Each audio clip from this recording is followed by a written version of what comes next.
BYD, or Build Your Dreams, are the biggest car brand in the world that you have never heard of. They've just launched the Atto 3 in Ireland, and it promises really good range with good space, decent charging, good tech inside, and all at a very, very reasonable price. But have they pulled it off? Take a moment, enjoy the calm. You could be stuck on the N7 with two teething toddlers, but we don't do stress at the AA. We do roadside rescue, and our trained mechanics fix 8 out of 10 problems at the roadside. Buy online now at theAA.ie. Relax. Yellow and black have got your back. BYD are an absolutely gigantic company. They've made well over 2 million passenger vehicles. They're the #1 electric bus manufacturer in the world. About 20% of the mobile phones in the world have BYD battery cells in them. So these guys are not new to the game, but it's their first foray into the European market, and especially, as we're talking about today, into Ireland. So BYD are going after that ever popular part of the Irish market, the kind of mid-size, that SUV crossover styling. And I think they've pulled it off fairly well. I think it looks well, I have to say. It's not particularly extravagant, it's not screaming I'm fully electric, but still looks well.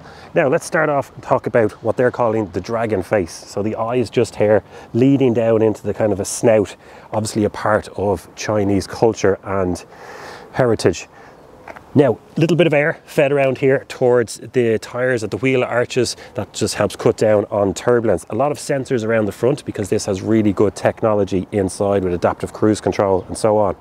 So look, it's not particularly extravagant, but I think it looks well overall, doesn't it? Around the side now, and it's more obviously an SUV. Big enough, but then again, not quite as big as some of the other competition out there. We've got this kind of material. This reminds me a little bit of the ID4 or the Enyaq or something like that. It's that kind of a shark skin effect just there. Now, we are on the 18-inch wheels today. So much of this car is standard, and that's what you get, those nice alloys anyway. We've got body-coloured handles just there, and even down the bottom with a little bit of black plastic trim, but I think it works quite well. Got roof handles just here, and that is rated. We'll talk about the roof, that sunroof, later on. Body coloured wing mirrors just there again, and this is where we get the charge port with a little bit of lettering just there, BYD design, because that's the level of spec that we have. So yeah, overall, once again, not particularly extravagant, but I think it looks quite well. Around the back of the Atto 3, and for me this is probably the best angle of it. I think it looks really, really well from here. Up top we've got that shark fin aerial with a little bit of a spoiler just there and our high up brake light. Wiper on the back, you don't always get one of those these days. Now, what I do like is this kind of large paneling just there. It's unforgiving. They haven't just gotten rid of or plastered it with extra chrome or something like that. I think it looks well, this kind of concave and curved part. Then you've got this light bar that runs all the way across the back, and it's a nice little feature. We're seeing it on so many EVs and modern cars these days, but they've pulled it off well. Does it get a little bit busy down here towards the end? Possibly, but I still think it looks quite well. There's a lot of different materials though, from this kind of gloss black plastic to more matte coloured, or inserts just there, the parking sensors. But yeah, you know what? Overall, I think it works quite well. One thing that I'm probably not mad about is, this is not too bad down here, BYD Atto 3, the name of the car, but Build Your Dreams across the back. I'm just not sure that was necessary. The BYD logo for me would have worked a bit better. I don't think people are going to understand what Build Your Dreams is, and they think you've just plastered a little bit of aspirational lettering on the back. Is that just me? Am I being a little bit too harsh? Because they are taking inspiration from more Chinese cultural elements here, and you get a lot of companies like that over in China that have these aspirational names for companies. So, you know, on balance, actually go with it. It's part of the heritage and the background of the country that this car comes from. Let's open it up and have a look inside now. Little sticker just there to say trunk open. I think we'd be taking that off the second I buy the car. Anyway, it's an electric tailgate, which is great. Opens up on its own there. And we've got quite decent space inside. So packed full of luggage there. We've got camera gear, mats, there's charging cables, the whole lot in there. So let's get rid of some of those and see what kind of space we have inside. Charging cables. I like this feature. The car actually comes with these rubberized mats that you can put, and there are 1, 2, 3, so I suppose the middle one that goes all the way across the back, just to protect the inside from mucky boots and shoes. It's great that it actually comes with those.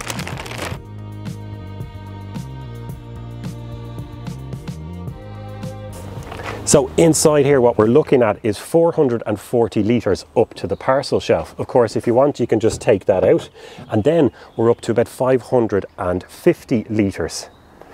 You can also fold down the back seats. They're in a 40-60 split, and then at that stage you're out to 1,338 litres, which is pretty good overall.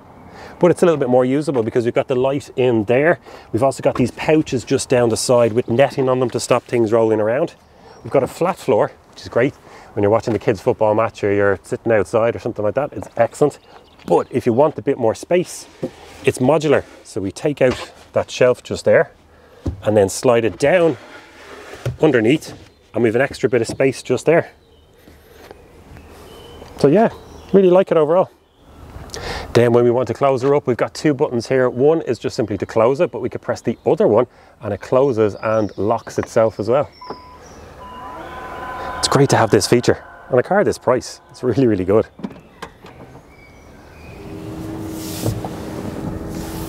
Just pulling out in the Atto 3 and floor 30, 40, 50, 60, 70, 80, and that's the speed limit there. Better ease off. So this thing has pretty good pickup. That's down to the 150 kilowatt motor, and in old money we call that 204 horsepower. So 310 newton meters torque. Really does pick up, and if you're interested in it, that top speed 160 kilometers an hour, and it does the 0 to 100 sprint in 7.3 seconds. Now it doesn't feel all as fast as 7.3 initially as you plant your foot. It's the way the throttle is mapped. It's a little bit easier. So here we are at 60 floor. Yeah, it takes that as half a second or a second to get full power. It introduces it gradually. Now that's probably a good thing for your tires, because a lot of people are burning through tires in EVs with the immediate torque. Would I like it to have a little bit of pickup, just a little bit more immediacy? I probably would prefer that, even in sport mode, but it's okay. I think anybody used to a 1.6 2-litre diesel SUV is going to find this very responsive and very fast. And if you do want to just take the edge off it, down here there's your mode selector, so you can go from sport back into normal, and yeah, still get decent pickup there. And then we put it into eco, put our foot down, and yeah, you can really feel it being dulled in eco mode. But for me so far, I put it into sport mode and then maximum regen. And on that, in terms of regen, so there's a little switch down here and you can toggle between high and standard. Now I'm a little bit disappointed, or maybe disappointed isn't fair, but I would prefer the regen to be stronger. So it's in standard here now, we're at 70 kilometers an hour. Take my foot off and now it starts to increase a bit, and we're regenerating at 10 kilowatts, which is, you don't slow down much in that, but that's fair enough because it's only in standard. So let's put it up into high. So we're carrying, let's say we move it up to 80 because the speed limit's about to drop to 60. So I'm carrying 80 now, coming up to that 60 limit. So ease off now, 80, 70, 60. And I can see the display there, so it's regenerating at 25 kilowatts. For me, I would like that to be a little bit stronger. And the slower you go, the less regen you get. So when you're in heavy moving traffic, or you're on the motorway and you're going, with bad traffic, it's 20 up to 40, back down to 50. I'm finding myself using the brake pedal in this a good bit more than most other EVs I've driven recently. So it's not a big problem, and that comes down to personal preference as much as anything, but I would like it to be a little bit more immersive in terms of how it delivers the regen and the power and how fast it reacts. But as I said, majority of people getting into this, and especially those coming from a combustion SUV, will find it pretty quick and responsive. So let's just do a quick run through the cabin inside here. We're not going to go through every little detail, but we'll get a general gist for it now. So the steering wheel, I quite like it. It's chunky enough feel to it, and it's not the biggest either. But it's a nice size. It's done very well. Lots of different materials on it, but it does look and feel quite nice. Now you've got your cruise control, adaptive cruise control and stuff like that there on the left-hand side. On the right, volume, your voice activation and things like that. A couple of stalks there with the usual indicators and all that. One thing that I do like is that they kept it pretty small, binnacle here. Now there's no heads-up display, but that's fine. We get over that because there's so much information all around you here. But that nice little display, it's about 3 inches by 3 inches or thereabouts, but it's got all the information that you need, and it's not distracting, doesn't get in the way. So it'll tell you what mode you're in, how fast you're going, battery percentage, range, doors been opened, your trip computer, all that kind of stuff. And you can toggle through it just by pressing this button on the left there. But the magic all happens over here with this big screen. This is the brains of the car, where you do most of the control for settings, Yeah, there's just so much going on. Now, we're not going to go through everything here right now, but you've got your home button there. That brings you back to this screen where it's just display of navigation, phone, radio. You can choose whatever you want. You can also rotate the screen, which is a pretty cool feature, just like that. And I find myself doing this depending on what I have up. So if I'm just information about the drive or the radio or something, it's nice to have it in landscape. But then when I want directions on, switch it the other way, which you can do on this steering wheel as well. And it just works for me, works a bit better with maps where you can see the route ahead a little bit more. But there's a huge amount of settings that you can have on this. So swipe down from the top and you get all those little shortcuts. So to your Wi-Fi, Bluetooth, the screen brightness, auto rotate, all this kind of stuff. There's really good functionality just there. Your sunroof, heating, yeah, huge amount that you can do there. If we want to go into more detail on that, you can press the car button down here as well, and this will bring up loads of different settings on the cruise control, on your energy, on charging, the settings. There's graphs here where you can see your consumption over the last 50 kilometers or so. Vehicle health, in terms of, you know, your maintenance, overhaul, tire pressures, all those kind of things. There's a huge amount that you can do here. And then just press that square button and that brings up all the tabs that we've been looking at recently, and that's nice when you quickly want to toggle through. And another good feature is that you've permanently got access to your climate control. So click the button just there at the bottom. It's off at the moment, so if I want to turn it on, it'll bring up this screen here. You set your temperature, scroll it up and down. Of course, it's all automatic, but also it's got great air filtration in this. It's got a PM 2.5 sensor, and that's all the nasty stuff that comes out the back of exhaust and stuff, especially diesel cars. So it's here telling us at the moment that it's 8 ppm, and then outside is 20. So that's a really good feature to have. But yeah, there's a huge amount going on there, and we'll get to know that a little bit better when we're out driving the car and see the functionality there. Down here then we've got a smattering of buttons as well, parking sensors, but we can choose the mode, so between sport, eco and normal. We can have auto, hold, volume, turn radio on and off. We can change around the regen settings and our gear selector there. Now the gear selector leads me on to talk about something in this car, and it's the inspiration of where they got a lot of the features, and that's in the gym. The likes of the elbow rest just here, which is meant to look a little bit like a treadmill. We've got free weights in terms of the air vents here. There's dumbbells, more featured on the door handles, and down here on the side of the door. So yeah, I mean, a little bit of a stretch perhaps, but you know, it looks really, really good. It's a little bit original, it's a little bit different, and I have to applaud them for that. This kind of softer, squishier material across the dash looks a bit like those foam rollers, you know, that you use to stretch out your back. Or maybe I'm just getting a little bit old and that's something that I think about. But yeah, overall in here, it's a really nice feel. The seats are well padded, well shaped, quite comfortable, good adjustment in them, all electric of course as well. Front seat actually has ISOFIX also. So yeah, it's good in here. It's kind of a sunny day outside, but it might look a little bit dark in here, and that's because we have this blind closed, but we can actually open that up. So one swipe like that, and then another swipe will bring it all the way back, and look at that, we're opening up the sunroof at the same time, and straight away you can see all that light flooding in. But you can have the blind open, but then the sunroof closed. You can do whatever you want. So at the moment there, we send the blind all the way back, and that's going back to about where the head of the rear passengers would be, and the opening just here. So great little feature, letting in a bit of cool air on this sunny day. Let's talk range in the Atto 3, the all-important figure when it comes to us discussing our EVs. So it's got a 60.5 usable battery, and that gives a WLTP range of 420 kilometers.